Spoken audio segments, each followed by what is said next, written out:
De onde a Bíblia vem? De onde ela nasce? Quem é o autor da Bíblia?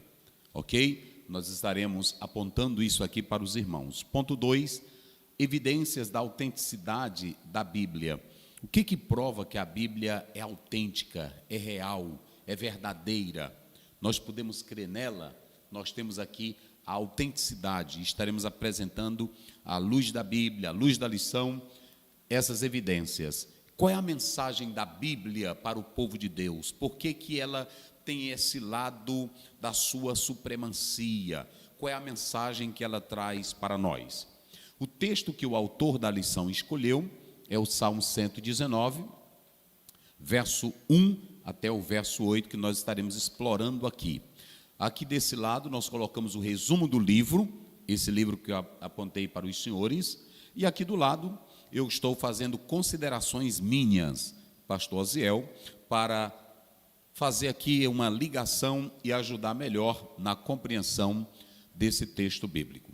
Então, antes de nós explorarmos aqui os pontos que estão aqui acima, relacionado, apontado, vamos começar com a leitura do Salmo 119, verso 1. Vamos lá. Bem-aventurado os que trilham caminhos retos e andam na lei do Senhor.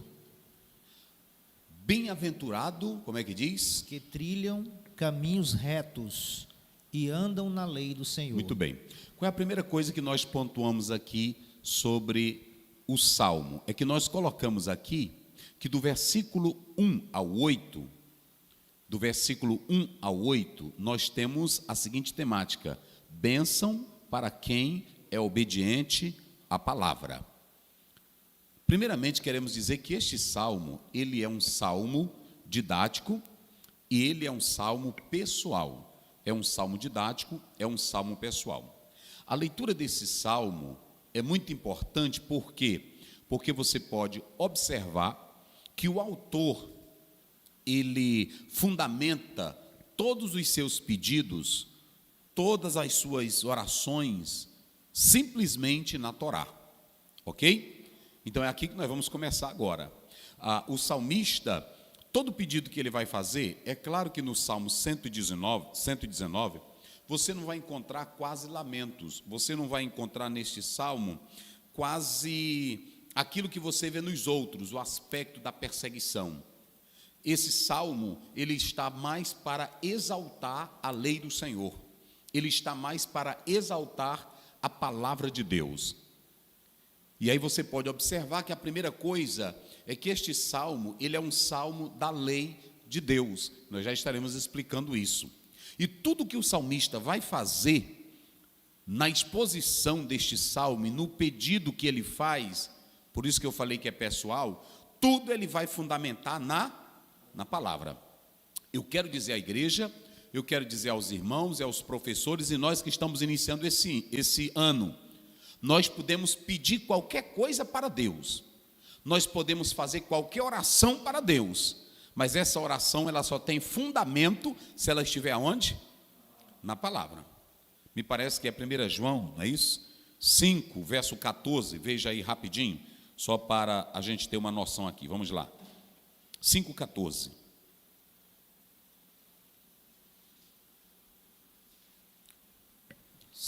E esta é a confiança que temos nele, que se pedirmos alguma coisa, segundo a sua vontade, ele nos ouve. Pronto. E eu pergunto aqui aos senhores, aonde é que está a vontade de Deus? A vontade de Deus está na palavra. Qualquer pedido, qualquer oração, qualquer sonho, qualquer visão tem que estar fundamentado aonde? Então, entenda bem que nós não somos contra sonhos, nós não somos contra um pedido, nós não somos contra um desejo. Mas o primeiro propósito de um crente verdadeiro é buscar a vontade e essa vontade dele está onde? É por isso que o salmista aqui, ele fundamenta todos os seus pedidos no quê? Na palavra. Por isso que colocamos lá em cima, bênção para quem é obediente à palavra. Você pode ouvir cantor, você pode ouvir pregador, você pode ouvir teólogo, você pode ouvir palestrante, mas você tem que saber se eles estão fundamentados em quê? Na palavra. Então isso é muito importante. Nós estamos falando sobre as Escrituras. Este salmo também, ele é um salmo acróstico, porque para quem estuda o hebraico, todos sabem que o alfabeto hebraico ele é composto de 22 consoantes, ok? 22 consoantes. E este salmo, ele é dividido, se vocês analisarem bem, nós podemos analisar que este salmo ele é dividido em 8 linhas. E aí quando você atenta para 8 linhas, cada uma dessas linhas, ela se inicia com uma letra do alfabeto hebraico. É por isso que vocês estão vendo. Como é que diz aí a primeira letra aí que aparece no salmo? Aleph. Aleph, ó. Você tem a sua Bíblia lá na sua casa, você vai pegar o Salmo 119 e vai começar a observar que do versículo 1 até o versículo 8, não é isso? É a letra Aleph. Aleph. Então, olha, vai ter essa letra aqui, ó. Aleph, aí você vai ter Aleph Bet, você vai ter Gimel, você vai ter Dalet. Então você tem Aleph, Bet, Gimel, Dalet, Re. Ok? Você tem o Re, você tem o Vav, são consoantes hebraicas. Por que eles faziam estes salmos dessa forma acróstica? Como este salmo, ele tem quantos versículos até o final? Ele tem 176. Vocês já imaginaram memorizar todo este salmo? Mas tinha judeu que memorizava. Como? Através do método acróstico, usando as 22 consoantes. Eles pegavam e aí dividiam nessas 8 linhas, e cada linha começava com uma. Aí tem Aleph, Bet, aqui ó, Aleph, Bet, Gimel, Dalet, Re, Vav. Então, aí você segue, ok? Eram as consoantes, essas consoantes, elas também tanto serviam como letras, como também como números. Então, você tem este salmo acróstico. Por isso que eu coloquei aqui, ó, um salmo acróstico, uma forma de você memorizar a palavra. Um arranjo artístico. O que você tem nesse arranjo artístico? Quando você lê salmos, vocês podem observar que às vezes o mesmo assunto se repete. As palavras que o salmista vai citando, elas vão se repetindo várias vezes. Alguém pensa que isso é um erro. Não, era proposital. É porque o autor, ele queria trazer aquele assunto novamente à tona, reforçar, demonstrando amor, devoção, cuidado, e no interesse de que aquilo ali fosse infiltrado, inculcado na mente da pessoa. Então, esse arranjo artístico, nessa repetição dessas letras, dessas expressões, que vocês podem observar aí no próprio texto, era com o objetivo de levar o leitor a entender melhor a palavra de Deus. Que coisa maravilhosa, ok? Aí nós vamos chegar agora propriamente ao versículo, porque eu estou fazendo um apanhado. Olha o que o pastor leu e vai ler de novo. Vamos lá. Bem-aventurados os que trilham caminhos retos e andam na lei do Senhor. Olha aí, estão vendo? Vamos lá. Eu coloquei aqui algumas palavras, você tem aqui nesse construto, né? Aqui, olha, Asherei, você tem aqui, ó, Asherei. Essa expressão aqui no hebraico, que você está vendo logo ela aí no próprio texto que eu trouxe aqui, ele está mostrando que você tem um substantivo masculino, Esher, ou Esher, que quer dizer felicidade, bem-aventurado, também usado como uma interjeição. Mas se vocês atentarem bem, esse substantivo aqui, ele está mostrando como é que se constrói uma vida bem-aventurada. E eu acredito que vocês já pegaram aí o fio da meada. Como é que se constrói uma vida bem-aventurada? Observe como é que ele diz o versículo. Vamos lá. Bem-aventurados os que trilham caminhos retos. Os que trilham caminhos retos. E andam na lei do Senhor. Por exemplo, a felicidade está dentro de nós? A felicidade está dentro de nós? A felicidade está em um objeto? A felicidade está em uma filosofia?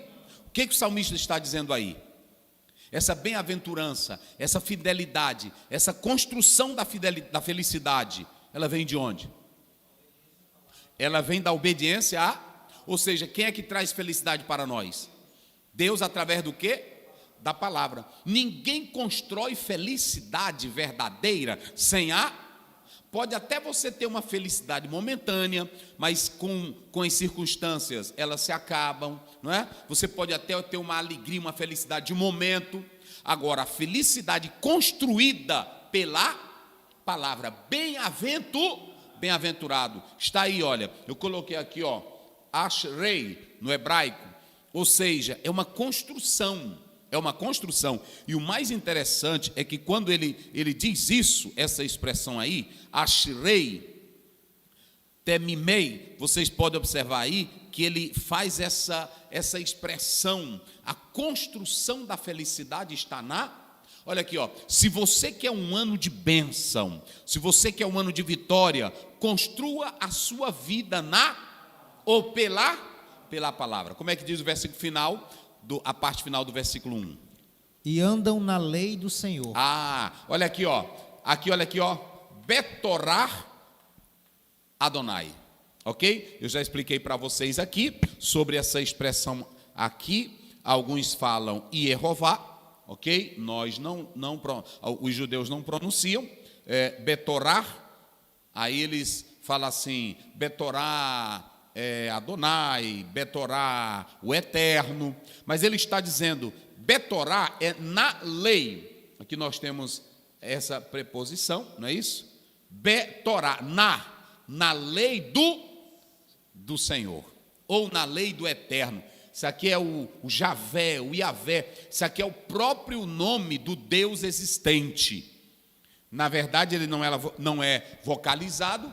Aí toma-se de empréstimos as vogais de Adonai, e aí se vocaliza, mas aqui não se sabe o nome de Deus. O que se tem aqui é, na verdade, o Deus que existe. Ou seja, quem quiser ter uma felicidade bem construída, tem que começar na Torá do Deus que existe. Que coisa linda! Não há como você ter vida bem estabilizada, construída, fora da palavra. A palavra é quem traz a vida. Por isso que quando você lê Josué 1:8, ele diz, não aparta de ti o livro da lei, medita nele de dia e de noite. Então aqui, essa lei, ela não está tratando de um princípio de morte, de um princípio de imposição. Essa Torá está falando de instrução, essa Torá está falando de ensino, essa Torá, vocês estão vendo aí, esse substantivo feminino, fala de lei, orientação, ensinos proféticos. Olha para mim aqui, tem irmão que a vida dele é atrás de profecia, é atrás de profecia de A, de B, de C, mas tu queres profecia para a tua vida? Tu queres uma vida feliz? Tu queres uma vida abençoada? Levante a Bíblia aí, olha aí a maior profecia. A maior profecia é essa daqui. Põe a tua vida nessa profecia e você vai ver a bênção de Deus na tua vida. Vocês querem ver o que é uma pessoa com uma vida vivendo na palavra profética? A palavra profética, digam comigo vocês bem forte. Digam comigo, Betorá Adonai. Betorá Adonai. Ou seja, na Torá do Senhor, na Torá do Deus que existe. Olha aí, na lei do Deus que existe, se você colocar a tua vida, olha para cá, meu irmão, olha para cá, se tu botar a tua vida na palavra, Deus, eu quero a minha vida na palavra, eu vou viver na palavra, tu vai ver o que vai acontecer com a tua vida. Ela não vai ser uma vida apagada, ela não vai ser uma vida sem brilho, ela não vai ser uma vida sem luz. Olha aí, Salmo 1, 2 e 3, capítulo 1, verso 2 e o verso 3, vamos lá. Antes tem o seu prazer na lei do Senhor, e na sua lei medita de dia e de noite, pois será como a árvore plantada junto a ribeiros de águas, a qual dá o seu fruto na estação própria, e cujas folhas não caem, e tudo quanto fizer prosperará. Se vocês analisarem, esse verbo prosperar é o mesmo que aparece lá em Josué. Se não apartar de ti este livro, prosperarás o teu caminho. Ou seja, uma vida próspera começa onde? Na palavra do Senhor. É por isso que o salmista diz, como é que diz o versículo? Vamos lá, Salmo 1, do Salmo 119. Bem-aventurados que trilham caminhos retos e andam na lei do Senhor. Agora olha para cá, trilhar os caminhos retos é trilhar a verdade de Deus. Olha para cá, Deus, ele não quer crente de vidinha bagunçada, obreiro de vidinha bagunçada. Ele não quer crentezinho que ache que porque eu acho assim, eu estou pensando. Não, ele quer que você vá parar, mas tu só vai para a palavra se tu quiseres. Deus não te obriga a ir para a palavra. Agora ele coloca diante de nós a palavra. Quem vai para a palavra tem uma vida sempre verde. Não é assim que está aí? será como árvore plantada ao ribeiro, que dá o seu fruto, e tudo quanto faz, é assim, na palavra tu prospera. Tem um bocado de crente que a vidinha é xoxa, pastor que a vida é xoxa, tem irmã que a vidinha dela é 40 anos de crente apagada, porque não vive na palavra. Você pode ler teologia, você pode fazer curso, pode ir para seminário, pode fazer o que quiser, mas a prosperidade está onde? Na palavra, é tu meditando nela. Salmo 1, 2 diz, medita nela, não é assim? O seu prazer está onde? Na lei do Na Senhor. lei do Senhor. Ô rapaz, aí, deixa eu voltar bem aqui. Aí o pastor, aí é o Salmo primeiro, né? Na lei do Senhor. É porque uma coisa vai pegando a outra. Aí por isso que o irmão diz assim, pastor, quando você começa, você não quer parar. Mas não é isso, é porque... Salmo 2, não é isso aí? Vamos aqui. 1, 2. Que imbetorati Adonai refetsou vitorator e ergue e oman valaila. Olha aí, olha. Pois, olha aqui, ó. Betorate. Tá vendo aí? Na lei e Jeová. Na lei do Eterno. É a mesma expressão. Estão vendo aí? É a mesma expressão. Na lei do Senhor. A tua vida só é próspera se tu estiveres na lei do... Pronto, não tem essa. Então, a felicidade, pastor, eu quero construir uma vida feliz, eu quero construir, pronto, pastor, como é que eu caso bem, pastor, como é que eu vivo bem, pastor, tu quer ver, tu quer mesmo, tu está filmando direitinho?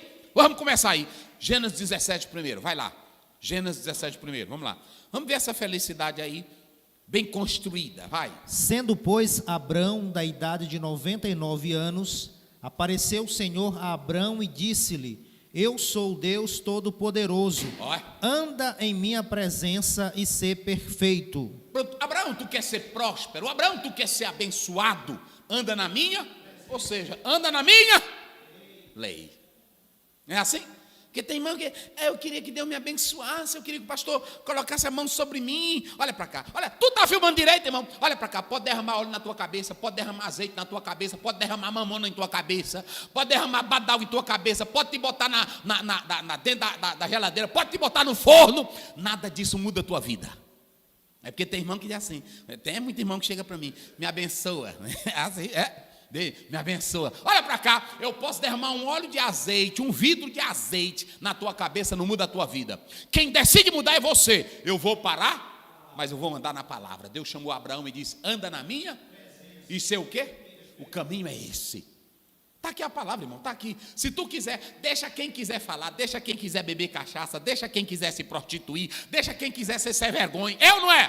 Agora, se tu vieres para a palavra, eita vida abençoada, Deus vai te honrar por causa da palavra, é coisa boa. Aí está aí, vamos lá, seguindo, verso 2. Verso 2. Bem-aventurados que guardam seus testemunhos e o buscam de todo o coração. Está vendo? Observem bem que eu coloco aqui, há uma construção que a palavra te dá, felicidade. Eu coloquei aqui algumas palavras no hebraico, e eu não vou explorar todas, mas vocês sabiam que nesse salmo, o salmista ele usa 10 sinônimos para a palavra de Deus? Eu disse 10, é que se você, vamos ver aí, rapidinho, vê aí pastor Wagner, só pulando, verso final do verso 1. Lei do Senhor. Lei do Senhor, verso final do verso 2. Buscar de todo o coração. Antes, é no meio dele. Testemunhos. Os que guardam o quê? Guardam os testemunhos. Muito bem, verso 4. Caminhos. Mandamentos. Mandamentos. Verso 3. Caminhos. Verso 5.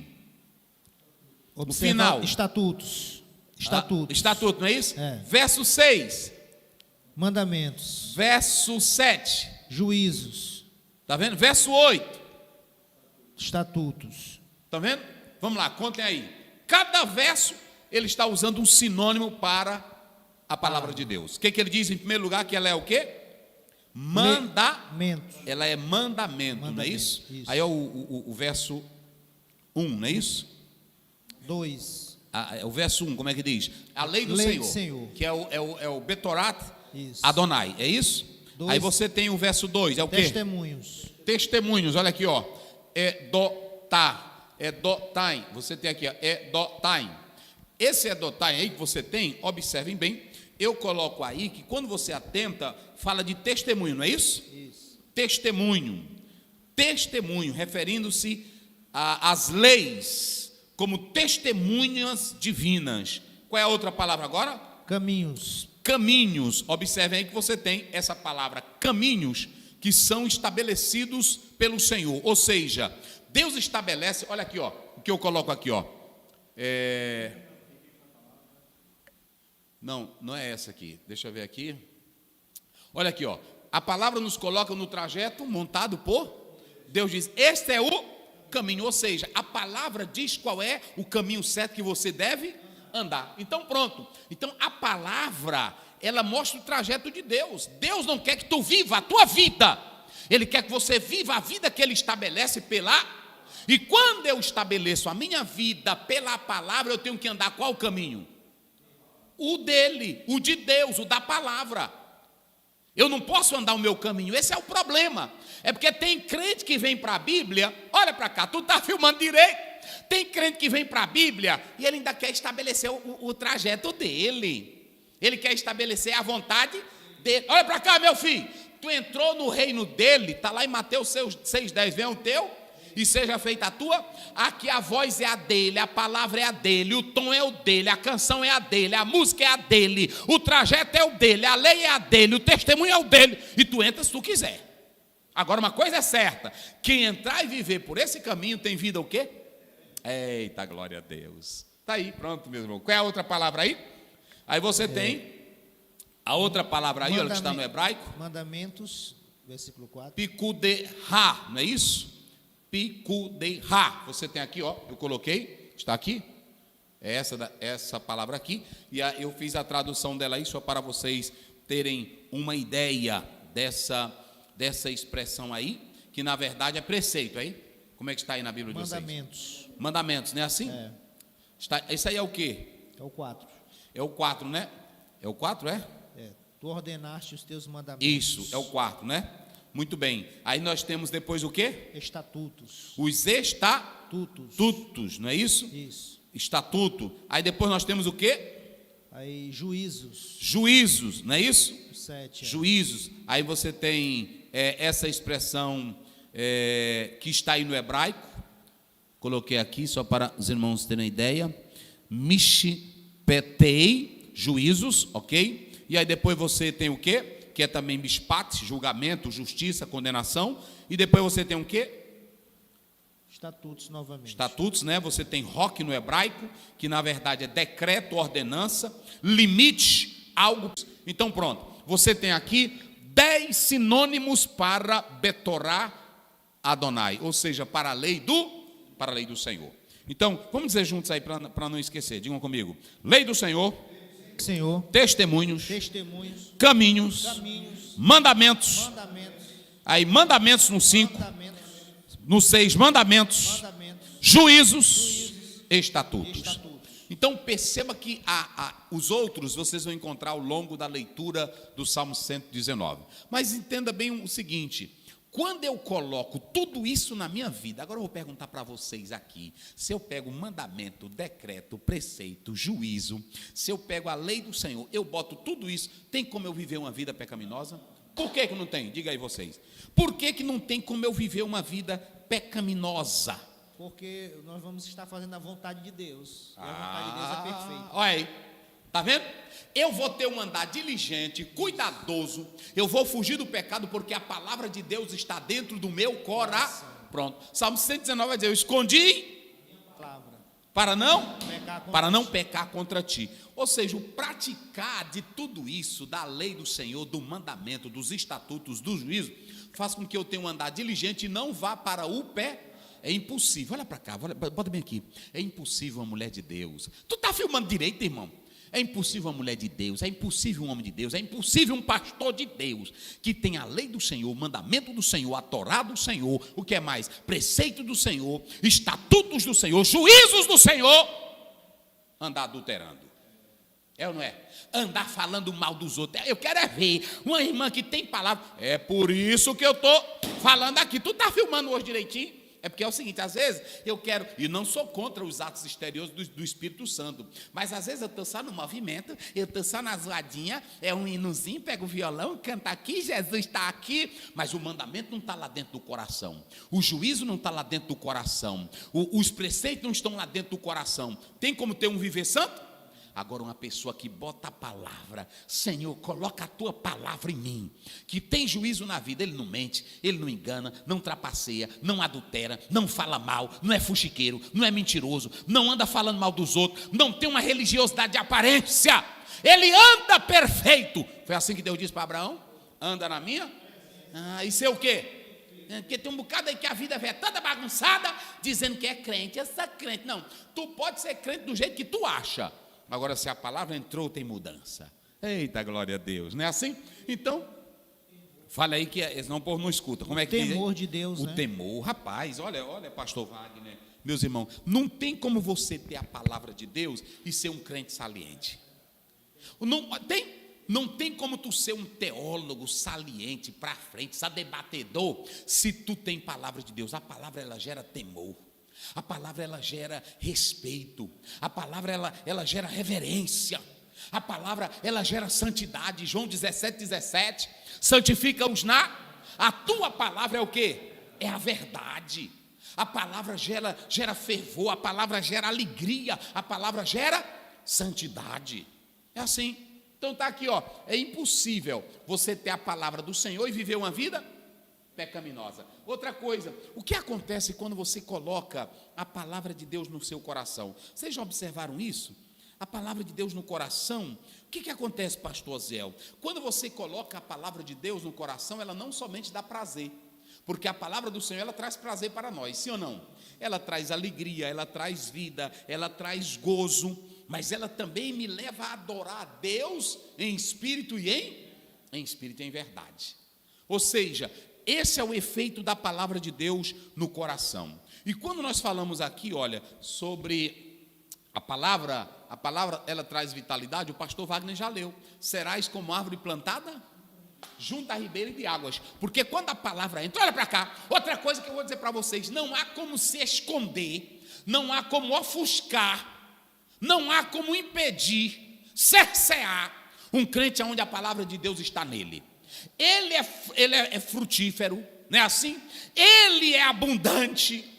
Paulo, quando escreve à igreja de Tessalônica, ele diz assim, olha, a fé de vocês já se espalhou para todo lado, porque a palavra tinha entrado. Quando a palavra entra, tem mudança de vida, mudança de caráter, mudança de comportamento, mudança de atitude, porque a palavra entrou. Está aqui, olha, irmão, a autoridade da Bíblia. Se ela entrou dentro de você, a mudança é certa. Ok? Então vamos lá, a palavra nos coloca no trajeto, já expliquei, mente e coração consagrados para Deus. O que acontece quando a minha mente, ela é dominada pela palavra do Senhor, o meu coração é dominado pela palavra do Senhor? Eu coloquei que quem tem a lei de Deus dentro da sua vida, consagra tanto a sua mente como o seu. Eita! É impossível um homem de Deus, uma mulher de Deus que tem a vida consagrada pela palavra ser sem vergonha. É ou não é? Porque a primeira coisa que a palavra faz é transformar, sim ou não? Vamos ver bem aí, Colossenses 3,16. Ela transforma a mente e o que mais? E coração. Rapidinho, vamos lá. Vamos lá, como é que diz? 3,16. A palavra de Cristo habite em vós abundantemente. Isso. Em toda a sabedoria, ensinando-vos e admoestando-vos uns aos outros, com salmos, hinos e cânticos espirituais, cantando ao Senhor com graça em vosso coração. A palavra de Deus, ela consagra a minha mente e o que mais? O meu coração deixa de ser um baú do pecado. Está lá em vamos ler rapidinho lá, Mateus 15:19. O meu coração, como é transformado, não é mais baú do pecado, porque a palavra entrou, e ela entrou habitando ricamente. Porque do coração procedem os maus pensamentos. Isso aqui é um coração que não tem palavra de Deus, é um coração que não tem Bíblia, é um coração que não tem fé. O que diz? Porque do coração procedem os maus pensamentos. Maus pensamentos. Morte, adultério, prostituição, furto, falsos testemunhos e blasfêmia. É um coração não transformado. A mente só pensa o que não presta. A mente só pensa o que não presta. O coração dele só deseja o que é, porque não é transformado pela palavra. Vamos lá para o Salmo 119. Vamos ver um coração consagrado. Rapidinho, no Salmo 119, verso 10, vai. De todo o meu coração te busquei. Isso. Não me deixes desviar dos teus mandamentos. Irmão, quem tem palavra no coração anda se desviando? Anda com molecagem? Irmãozinho na igreja, toda hora. Tem dos irmãos que a irmã vai passando na igreja, aí ela está com o corpão bonito, aí ele diz: ei, meu Jesus, quando eu era do mundo, não é assim? Quando eu era do mundo. Tem outros que estão brigando e dizem: olha, irmão, eu não faço nada, é porque é o seguinte, é porque agora eu sou crente, mas a minha vontade foi te dar uma facada. Nunca Jesus transformou ele nem ela. Nunca! Porque o pensamento agora é outro. Olha o que ele leu aí no versículo 10. Agora o 34. Dá-me entendimento e guardarei a tua lei, e observá-la-ei de todo o coração. Ele só quer o coração dele para a palavra a mente e o coração é consagrado para coisa que presta, porque a palavra já entrou. 58. Implorei deveras o teu favor de todo o meu coração. Tem piedade de mim, segundo a tua palavra. Rapaz, o coração desse homem aí só quer o quê? Palavra. Só quer palavra. Eu consagrei o meu, agora leu o 69.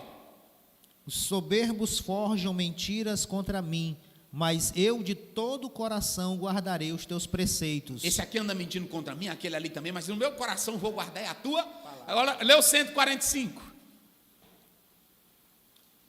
Clamei de todo o meu coração, escuta-me, Senhor, e guardarei os teus estatutos. Está vendo? Guardarei os teus estatutos. O verso 6 agora, e a gente fecha aqui, vai lá, verso 6. Então não ficaria confundido, atentando eu para todos os teus mandamentos. Pronto, olha para cá. Eu não vou ficar confundido com nada, porque eu estou atentando para os teus. Sabe o que é essa palavra aí no hebraico? Atentar é praticar. Eu pratico os teus. Ou seja, não adianta. Tem irmão que diz lá: irmão pastor, eu comprei 20 Bíblias. Eu tenho a Thompson, eu tenho a Shed, eu tenho a Pentecostal, eu tenho agora a Bíblia do Pregador do meu amigo do pastor Erivaldo de Jesus. Bíblia do Pregador, grande expositor da palavra, um amigo, pastor Erivaldo de Jesus, um abraço, né? Eu tenho a Bíblia do pastor Erivaldo de Jesus, o pregador. Eu tenho a Bíblia, o que mais? A Bíblia do Obreiro. Eu tenho a Bíblia Thompson, o que mais? Eu tenho a Bíblia de Gesiel Gomes. Eu tenho a Bíblia, tem várias aí. Eu tenho a Bíblia do Antônio Gilberto. Eu tenho a Bíblia, mas não lê e não pratica. Não é assim? Um irmão disse para mim: pastor, aquele irmão ali é bom de Bíblia. Aí eu pensando que é porque ele citava a Bíblia, que eu gosto do cabo que cita a Bíblia. Aí eu fui lá: o irmão disse que tu é bom de Bíblia. Eu disse: nada, pastor, é brincadeira, porque eu tenho uns 30 Bíblias lá em casa. Aí eu gosto de comprar a Bíblia. Mas tem irmão que é bom de Bíblia só assim, não é assim? Ele é bom de Bíblia só porque ele... Um dia lá em Teresina, um abraço aí para os irmãos de Teresina. Eu ia saindo, um irmão me chamou e disse assim: pastor, o senhor sabia que Jesus andou de moto? E eu disse: não. Ele disse: pois é, Jesus andou de motoca quando veio aqui na terra. Aí ele pegou, foi lá para Mateus: eu não vim de modo, só que tem umas Bíblias que colocavam antigamente, eu não vim de moto próprio. Aí eu disse: não, irmão, não tem isso aí não. Então tem muita gente, irmão, que só tem Bíblia, mas não lê, não medita. Olha o que o salmista diz: eu guardei, eu observei os teus. Não é assim que ele diz? Verso 6, como é? Lê aí de novo. Então não ficaria confundido. Eu não vou ficar confundido. Hoje tem crente confundido com tanta heresia, com tanta igreja. Tem irmão que fica até dizendo: eu não sei para onde é que eu vou. É tanto pastor enganador, é tanta irmã enganadora, é tanta igreja. Firma na palavra, medita na palavra, coloca ela no coração, que tu sabe para onde tu vai. Não é assim? Como é que ele diz? Eu não ficaria confundido, atentando eu para todos os teus mandamentos. Oh, glória a Deus. Levante a Bíblia de vocês aí, levante. Tu não quer errar o alvo, tu quer acertar. Não fuja disso aqui não. Atente, não é assim? Atente. É porque é o pastor fulano de tal, o teólogo fulano de tal. Não, é só isso aqui. Vá para isso aqui. Ok? Pronto, então nós fechamos aqui. Se tiver a palavra, é esse o propósito aqui do Salmo 119. Pronto, 119. Então vamos aqui agora para a gente correr aqui. Vamos analisar a origem e a revelação da Bíblia. Se vocês atentarem muito bem para a palavra de Deus, nesse próprio livro do pastor Douglas, ele faz a citação de Norman Geisler, e ele diz que ele cita 2 versículos principais para mostrar de onde é que a Bíblia vem. Vamos lá, 2 Pedro 2, 20 e 21. De onde é que a Bíblia vem? Depois 2 Timóteo 3,16. Vamos lá, rapidinho. Porquanto, se depois de terem escapado das corrupções... 2 Pedro? 2 Pedro. 1, 20 e 21. É 1, né? Isso. Sabendo primeiramente isto, Sim. que nenhuma profecia da Escritura é de particular interpretação, Sim. porque a profecia nunca foi produzida por vontade de homem algum, Sim. mas os homens santos de Deus falaram inspirados pelo Espírito Santo. Os homens santos de Deus falaram o quê? Inspirados Pelo Espírito? pelo Espírito Ou Santo. seja, quem é o autor da Bíblia? Quem dá a origem da Bíblia? É o próprio Deus. Esse é o elemento interno que prova que a Bíblia ela vem do próprio Deus. E eu sempre digo, a Bíblia ela não joga para nenhum teólogo, para nenhum teólogo autor. Você nunca lê na Bíblia, diz John Piper, diz Antônio Gilberto, diz Osiel Gomes, diz o teólogo Augusto Armstrong. Não, a Bíblia diz o Senhor. Diz o Senhor, se tu crê, amém, ela é palavra de Deus. Se tu não creres, ela é palavra de... Se tu rasgar ela é palavra de... Se tu tocar fogo nela, ela é palavra de... Deus não pede a tua aprovação. Ela é Deus. Então a palavra de Deus ela está aí. Se você ler e crer nela, você vai ser santo, vai ser salvo e vai ser um homem cheio do Espírito Santo. 2 Timóteo 3,16. Rapidinho. Vamos lá. 3,16. Toda a escritura divinamente inspirada é proveitosa para ensinar, para redarguir, para corrigir, para instruir em justiça. Isso, pode ir. Para que o homem de Deus seja perfeito e perfeitamente instruído para toda boa obra. Muito bem, então nesse primeiro ponto vocês podem observar a origem e a revelação da Bíblia. Aí você tem a revelação, a origem da Bíblia. Subponto 2, revelação geral e revelação especial, não é isso aí? Letra 2 e letra 3. Observem bem que agora vamos para cá. É aqui que eu coloquei. Quando a gente fala em revelação geral e revelação especial, a revelação geral ela está dentro de um campo da teologia, como diz o Salmo 19. Os céus manifestam a glória de... Romanos 1 diz que Deus se deu a conhecer. Atos capítulo 14, verso 14 a 17, mostra que Deus também se revelou pela graça comum, pela ação do universo. Como é que diz aí? Vai lá. Ouvindo, porém, isto, os apóstolos Barnabé e Paulo rasgaram as suas... É o verso 15, né? 15, vai. E dizendo, varões, por que fazeis essas coisas? Nós também somos homens como vós, sujeitos às mesmas paixões, e vos anunciamos que vos convertais dessas vaidades ao Deus vivo, que fez o céu e a terra, e o mar, e tudo quanto há neles. Pode ir. O qual nos tempos passados deixou andar todos os povos em seus próprios caminhos. Isso. Contudo, não se deixou a si mesmo sem testemunho, beneficiando-vos lá do céu, dando-vos chuvas e tempos frutíferos, enchendo de mantimento e de alegria o vosso coração. Teologia natural, teologia da revelação geral.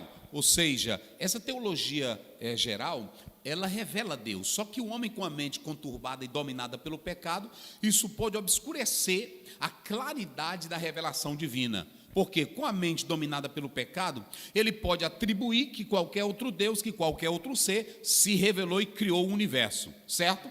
Então você tem revelação geral, que Deus se manifesta no universo. Você tem também revelação especial. Pode ser pelo milagre, pode ser pela uma ação particular e singular de Deus. Mas nós podemos analisar aqui, eu coloquei, como era que Deus usava, ou Deus procurava expressar a sua vontade para o seu povo.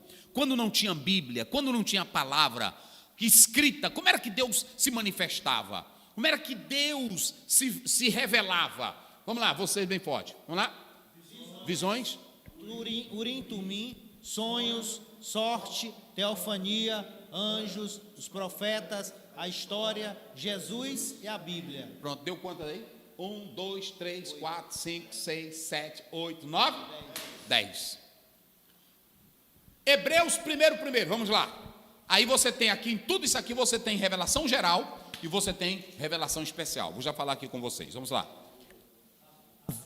Havendo Deus antigamente falado, muitas vezes e de muitas maneiras, aos pais pelos profetas, a nós falou-nos nestes últimos dias pelo Filho.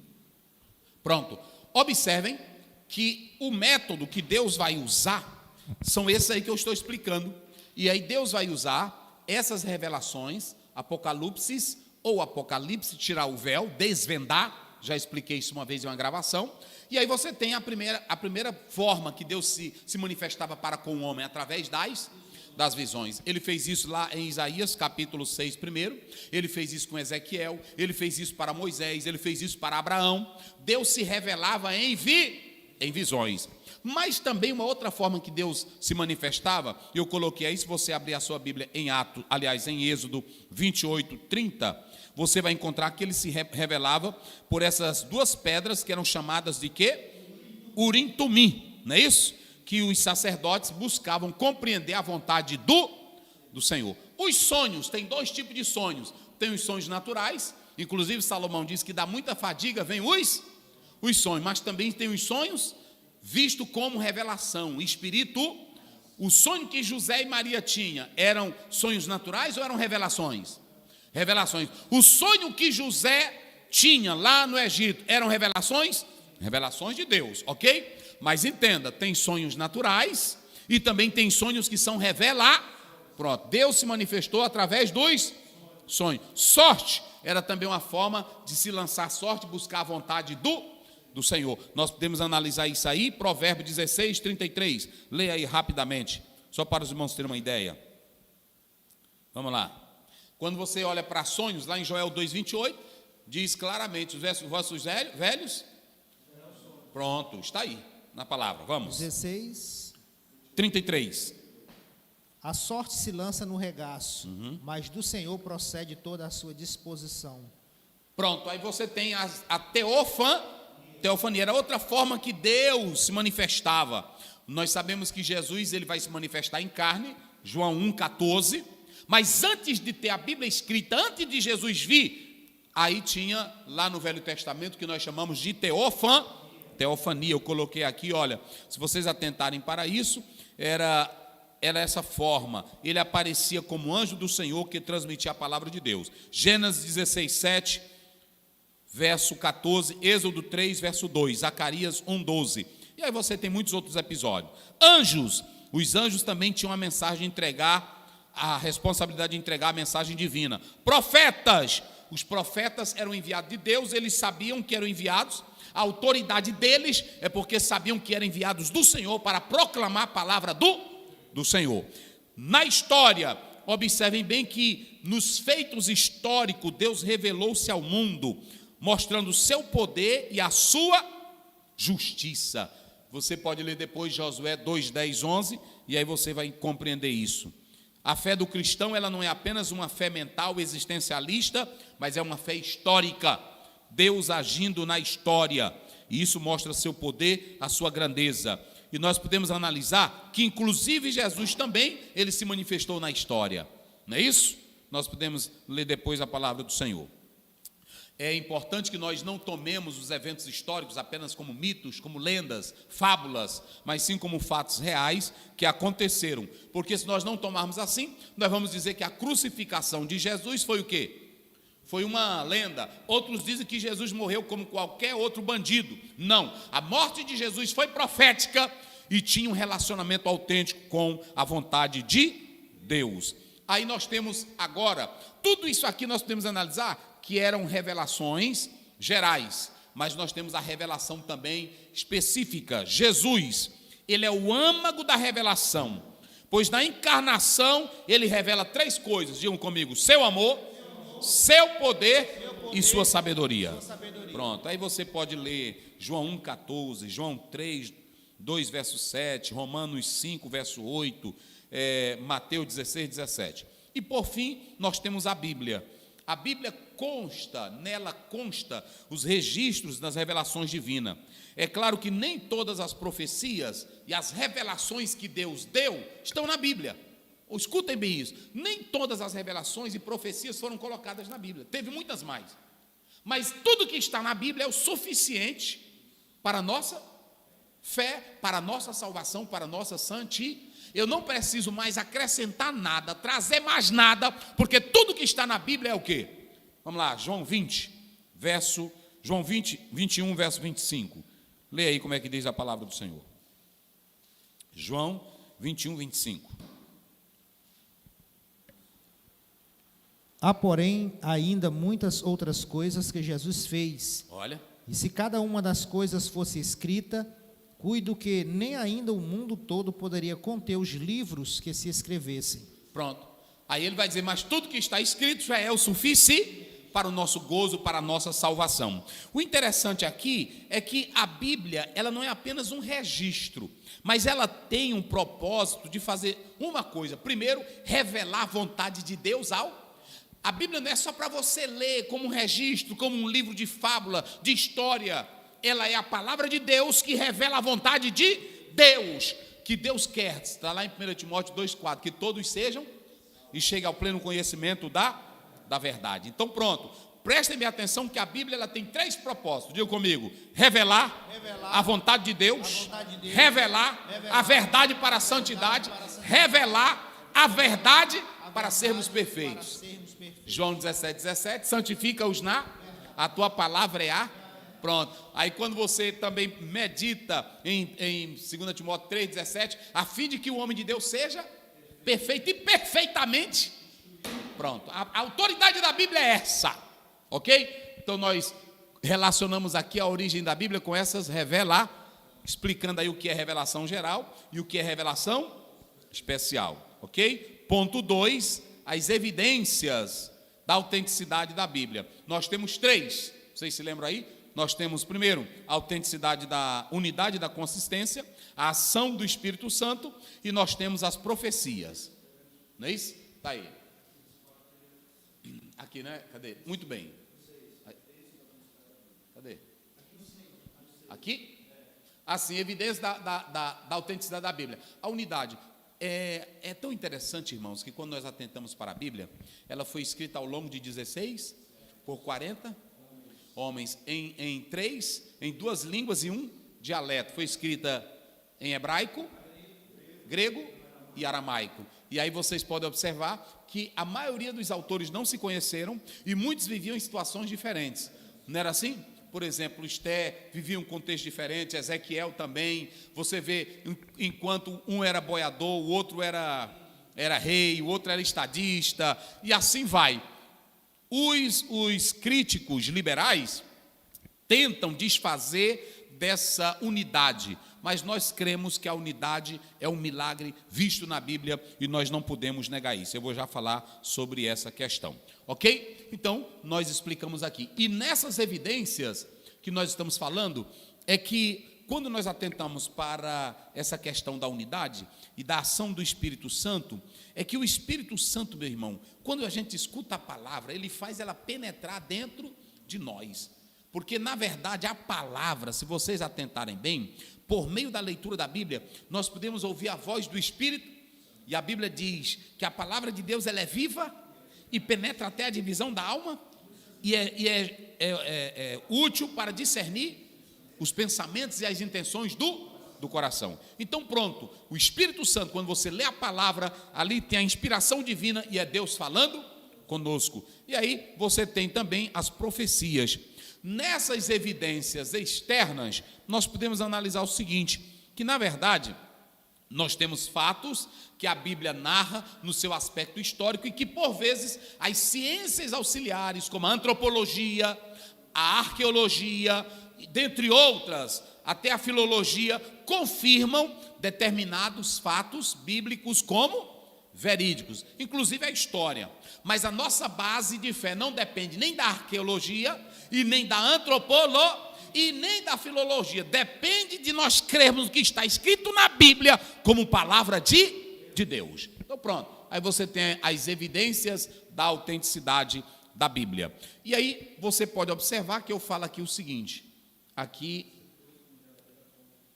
muito bem, as Escrituras como verdadeira fonte de consulta. Por que eu coloquei isso aqui? Porque nós temos 4 coisas que as pessoas usam para saber como conhecer a Deus.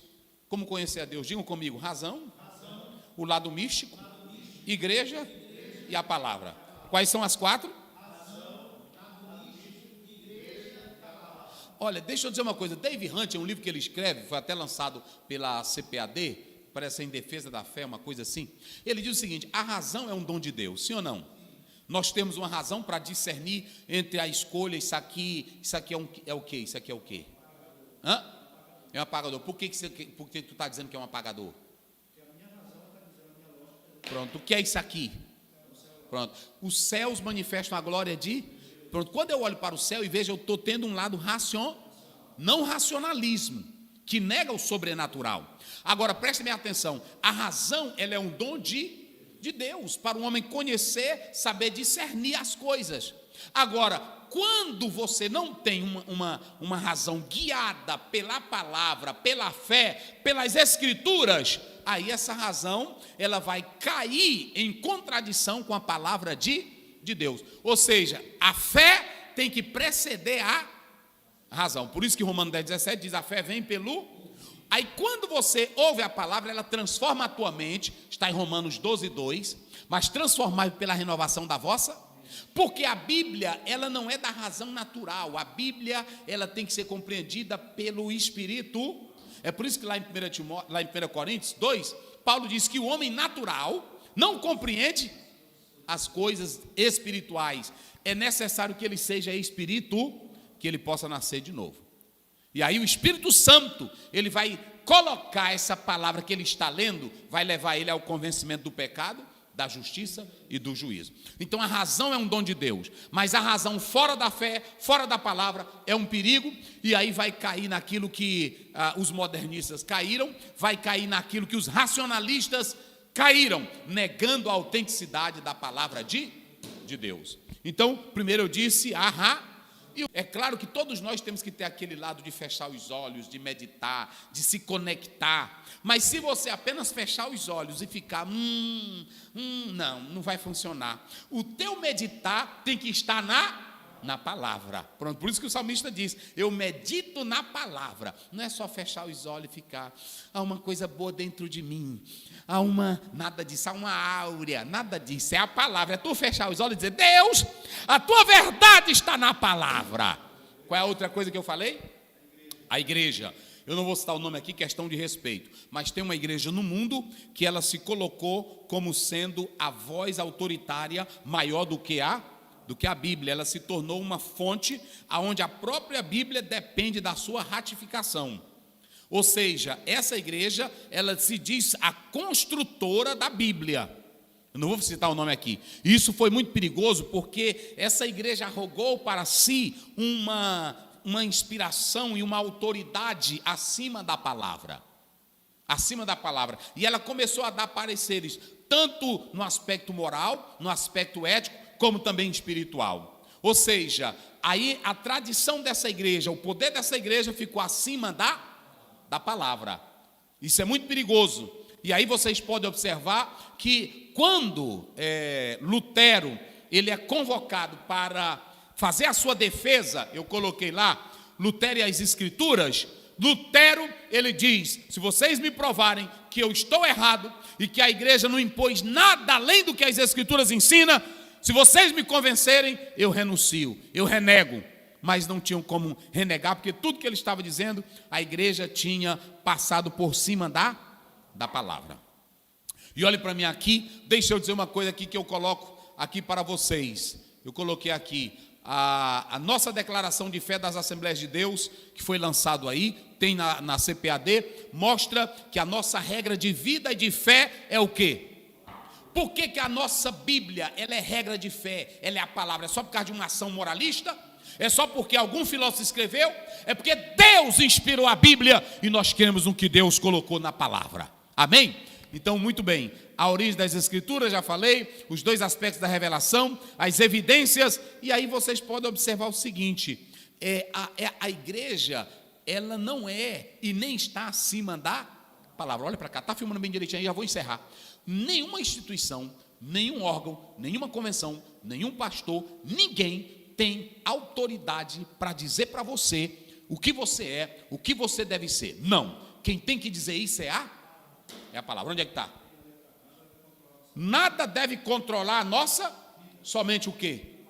Pronto. Quando você vê, olha, qualquer convenção, não, eu mando em você, está errado. Quando você vê um pastor, eu domino você, está errado. Quem tem que dominar é nós não temos que impor nada a ninguém, nós temos que deixar, e quem falou isso foi Lutero, quando ele falava da Bíblia ser colocada na mão do povo, do juízo livre, cada crente deve pegar a Bíblia e ler a Bíblia, e ela fala com ele, porque ela é palavra de Deus. João 5,39, exame, pronto. E sabe quem é que dá? Vamos ver bem aí, vê aí, pastor, Lucas 24, vê se é o 35 aí em diante, rapidamente, só para a gente encerrar aqui, só para a gente fechar, eu acho que é o 44, vê, para a gente encerrar aqui, vai lá, 44, vai, como é que diz? E disse-lhes, são estas palavras que vos disse, estando ainda convosco, convinha que se cumprisse tudo o que de mim estava escrito na lei de Moisés, e nos profetas e nos salmos. Isso, vai. Então abriu-lhes o entendimento para compreenderem. Quem foi que abriu? As escrituras. Deus. Olha aí. Lê isso aí, vai, pode ler. Então abriu-lhes o entendimento para compreenderem as escrituras. Então olha para cá. Nem Jesus impôs as escrituras. Ele pregou e abriu o entendimento. É por isso que no Salmo 119, 18 diz: Senhor, desvenda os meus. Nenhuma convenção, nenhum pastor, tem pastor e convenção que fica obrigando, tu tem que ser isso, tem que ser aquilo. Olha aqui, pregue a Bíblia, ensine a Bíblia, deixe o Espírito Santo falar, não imponha nada. Se ela é voz de Deus, ela vai quebrar. Inclusive no livro está dizendo, lá em Jeremias 23, 29, não é a minha palavra como martelo que esmiuça, e não é a minha palavra como fogo. Fala do efeito da palavra. Se ela é martelo, ela pode quebrar o coração mais duro. Se ela é fogo, ela pode agir no coração. Deixa a Bíblia falar, meu irmão. Agora, tentar impor, colocar, não. Vê bem aí, 2 Coríntios 2, 24. Eu sempre cito essa passagem, porque tem muita gente que não presta atenção nisso. Tentar impor, isso não é bíblico não, irmão. Eu aqui na igreja eu prego a Bíblia, ensino. Quem quiser ouvir e ser crente, amém. Pronto, quem não quiser, cai fora. Vai lá. 2 Coríntios 1, 24. Não que tenhamos domínio sobre a vossa fé. Olha aí, para aí, como é que diz? Não que tenhamos domínio sobre a vossa fé. Tá aí, não que tenhamos domínio sobre a vossa fé. O que mais? Mas porque somos cooperadores de vosso gozo, porque pela fé estáis em pé. O que Paulo está dizendo aí, pastor? Não que tenhamos domínio sobre a vossa fé. Ele tentou impor domínio nos crentes? Não. Ele tentou impor o sistema dele nos crentes? Ele tentou impor a palavra nos crentes? Não. Ele disse, olha, a palavra está aí. O próprio Jesus Cristo disse, examinai. Sim ou não? Sim. Vós julgais ter nela o quê? E elas de mim. Testifique. Esse versículo tem dois sentidos, mas também fala disso. Então vá para a Bíblia, leia a Bíblia, diga para o povo de Deus, leia a Bíblia, ensine a Bíblia, pregue a Bíblia. E quem é que fala por ela? Ela mesma, a autoridade é dela. Era isso que Lutero queria, a Bíblia na mão do povo, porque a Bíblia falava por si, mas a igreja tentou impor um sistema de religiosidade. E fé não se impõe, cristianismo não se impõe, crença não se impõe. Quem trabalha é o Espírito Santo de Deus. Pregue a palavra, ensine a palavra e deixe o Espírito falar. Deixa eu dizer uma coisa para vocês. É por isso que eu quando prego, antigamente eu pregava. Tu está filmando, eu vou contar uma coisa para vocês. Antigamente eu pregava, aí eu dizia, agora Jesus vai batizar. Vem para cá, eu vou colocar a mão, eu vou fazer isso. Aí pronto, venha. Depois eu entendi que não é pela minha força. Se eu estou pregando a palavra, se eu estou ensinando a palavra, quem é que vai operar? Quem é que vai trazer o resultado? Eu sei que Deus está fazendo, é que se eu estou pregando aqui, e eu estendo as mãos e eu oro, está na Bíblia. Paulo pregou, aí disse assim aos irmãos de Éfeso, vocês creem no Espírito Santo? Eles creem, pois eu vou orar. O que Jesus fez? Pronto, Atos 10, Pedro na casa de Cornélio, ele pregou, e aí antes que ele terminasse de pregar, quem foi que batizou? Então, todos os momentos que Jesus operou, foi a força dos homens? Então é isso que eu quero dizer. Vamos ensinar a Bíblia, gente. Vamos deixar de empurrar a goela dentro, religião. Vamos só pregar. Paulo diz em 2 Timóteo 4, prega a palavra a tempo. Pronto, só prega a palavra, porque quem convence é o Espírito Santo. E quer saber mais? O próprio Paulo vai dizer assim, a fé não é de todos. Pronto, daí. Então, só para vocês terem uma ideia, eu fiquei aqui, olha, nada deve controlar. E aí você quer mais? Quer mais? Eu vou encerrar aqui. Atos 11, aliás, Atos 17, 11. Vamos lá, só para os irmãos terem uma ideia. Vamos. Atos 17, 11. Como é que diz aí, pastor Wagner? 17, 11. Ora, estes foram mais nobres do que os que estavam em Tessalônica, Sim. porque de bom grado receberam a palavra, examinando cada dia nas Escrituras se estas coisas eram assim. Pronto, Paulo pregava e ele dizia, eu estou dizendo a verdade, não rejeitem ela. Se vocês rejeitarem, vão para o inferno. Não era assim? O que ele fazia? Ele pregava, ensinava, e os irmãos iam para onde? Iam examinar tudo que ele, para ver se ele estava falando. Pronto, olha para cá. Seja pastor Osiel, seja quem quiser. Se pregou a Bíblia, examine primeiro e vê se está de acordo com a palavra. Finalizo falando aqui, a mensagem da Bíblia. Qual é o propósito da Bíblia? Eu já expliquei. É tornar você santo. A Bíblia não é apenas um registro histórico. A Bíblia é a palavra de Deus. Nós refutamos a ideia modernista, nós refutamos os pensamentos dos liberais. E eu li um teólogo, meus irmãos. Deixa eu ver se eu coloquei essa frase dele aqui. Eu achei tão lindo isso aqui, irmãos. É a última parte aqui, mas eu tenho que falar isso aqui para vocês. Cadê, meu Deus? Está aqui. Ernest Wright, ele diz assim: é axiomático dizer que a autoridade da Bíblia não repousa nas questões da ciência e da história, para cujo discernimento e descoberta nos foi dada a mente, mas antes nas verdades salvadoras que chegam ao coração do crente e que são necessárias para a salvação. Ou seja, a maior prova de que a Bíblia tem autoridade não é apenas um original, não é a discussão de um teólogo, é aquele crente que ouviu a palavra e ela entrou no coração dele, impactou, transformou, e é uma nova criatura. Que Deus te abençoe. Ministre